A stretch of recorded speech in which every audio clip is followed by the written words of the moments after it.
അപ്പോൾ ഇന്ന് സംസാരിക്കാൻ പോകുന്ന സിനിമ ആടുജീവിതം.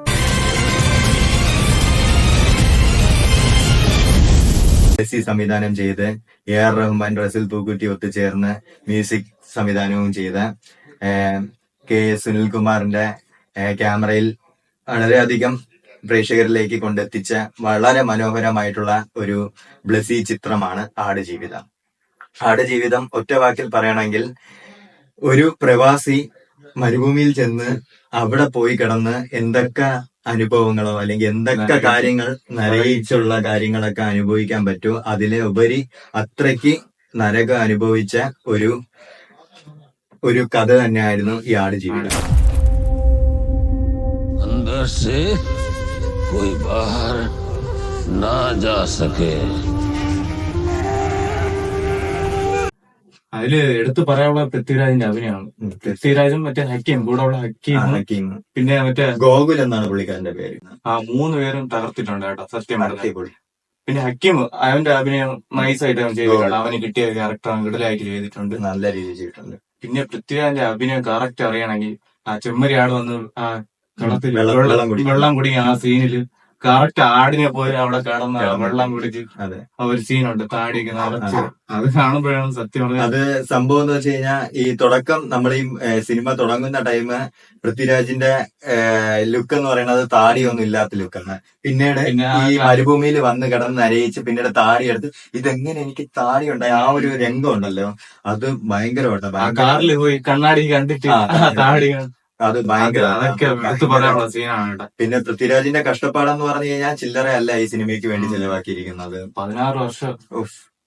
അപ്പം അതിനു വേണ്ടിയിട്ടുള്ള വെയിറ്റ് ലോസിങ്ങിന്റെ ട്രീറ്റ്മെന്റും അങ്ങനെയൊക്കെ ഒരുപാട് കാര്യങ്ങൾ പൃഥ്വിരാജ് ഇതിനു വേണ്ടിയിട്ട് സഹിച്ചും കാര്യങ്ങളൊക്കെ ചെയ്തിട്ടുണ്ട്. അപ്പൊ അത് വളരെ എടുത്തു പറയേണ്ട ഒരു കാര്യം തന്നെയാണ്. അതോടൊപ്പം തന്നെ പൃഥ്വിരാജിന്റെ കൂടെ ഒപ്പം ഈ ഗോകുൽ എന്ന് പറഞ്ഞ ഈ ഹക്കീം എന്ന് പറഞ്ഞ ആ പുള്ളിക്കാരന്റെ ആക്ടിങ് കൂടി പറയണം, വളരെയധികം.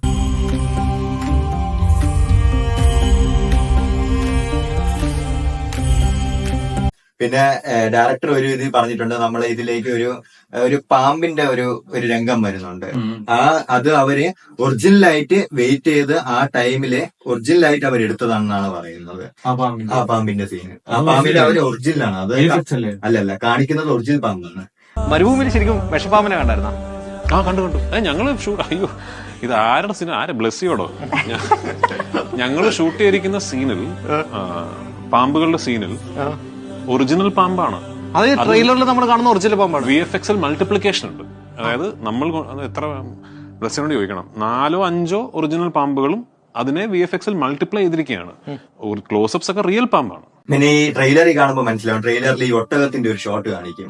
ആ ഒട്ടകത്തിന്റെ ഒരു ഷോട്ടിന് ഇവര് ഒരാഴ്ചയോളം 8 ദിവസത്തോളം ആ ഒരു ഷോട്ടിന് വേണ്ടി ബ്ലസി അത്രയ്ക്കും ഒരു രീതിയിലൊരു ആവിഷ്കരണം ആ മൂവിയിൽ കാഴ്ചവെച്ചിട്ടുണ്ട്, അങ്ങനത്തെ രീതിയിൽ എത്താൻ വേണ്ടിട്ട്. പിന്നെ അത് കഴിഞ്ഞിട്ട് എടുത്തു പറയേണ്ടത് AR റഹ്മാന്റെ മ്യൂസിക് ലാസ്റ്റ് പാട്ട് ഭയങ്കരമായിട്ട് ഈ പെരിയോനെ റഹ്മാൻ, അത് വല്ലാത്ത ഒരു ഫീലിംഗ് തന്നെയാണ്.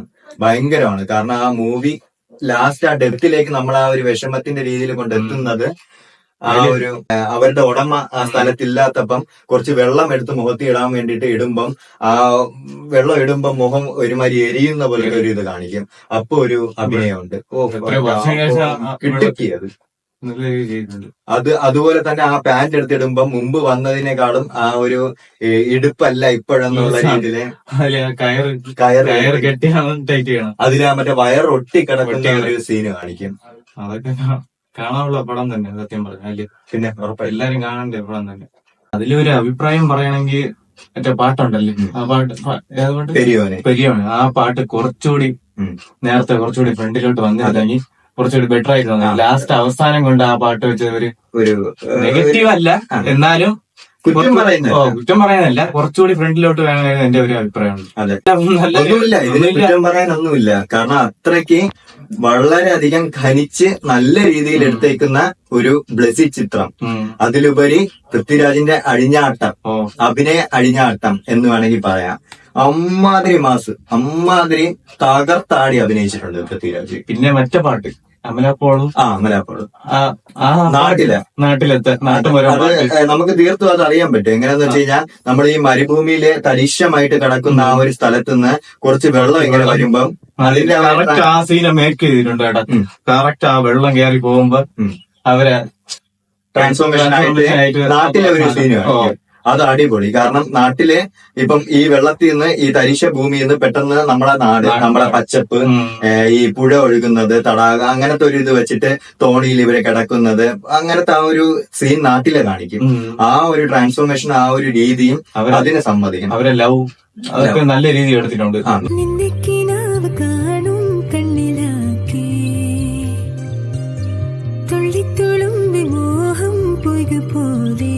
പിന്നെ രക്ഷപ്പെടുമ്പോൾ അവന്റെ കാലിലെ ഈ മണലിന്റെ ചൂടും ഈ ഇതും കൊണ്ട് കാലിങ്ങനെ പൊട്ടും, വെന്തുരുകി പൊട്ടും. അപ്പൊ ആ പൊട്ടുന്ന ആ സീനൊക്കെ എന്ത് രംഗം അടിപൊളിയായിട്ട് എടുത്തേക്കുന്നത്.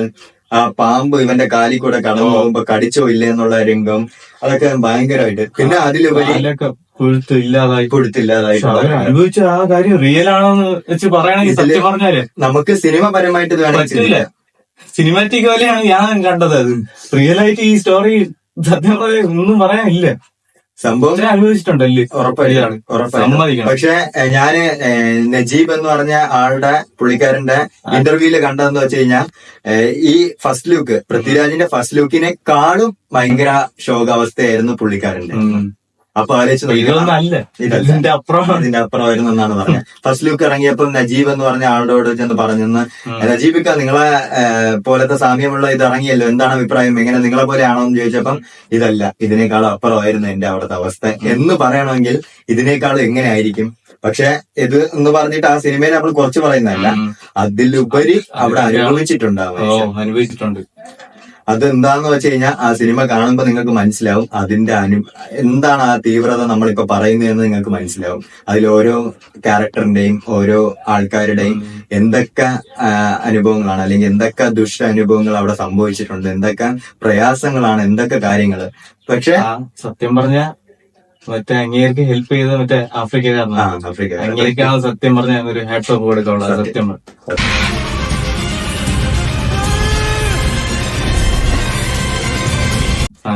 അതിലുപരി പടം കിട്ടില്ല.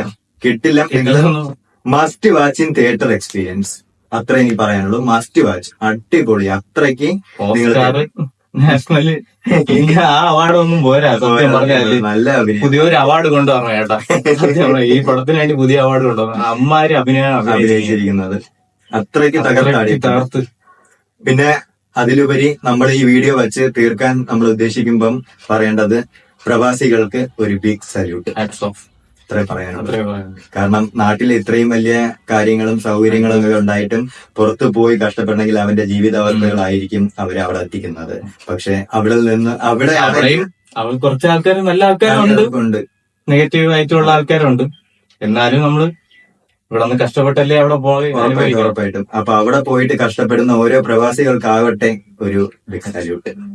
അപ്പം ബൈ. നമ്മുടെ ചാനലിന്റെ പേര് മറക്കണ്ട. Bye bye. Like, share, subscribe. Thank you.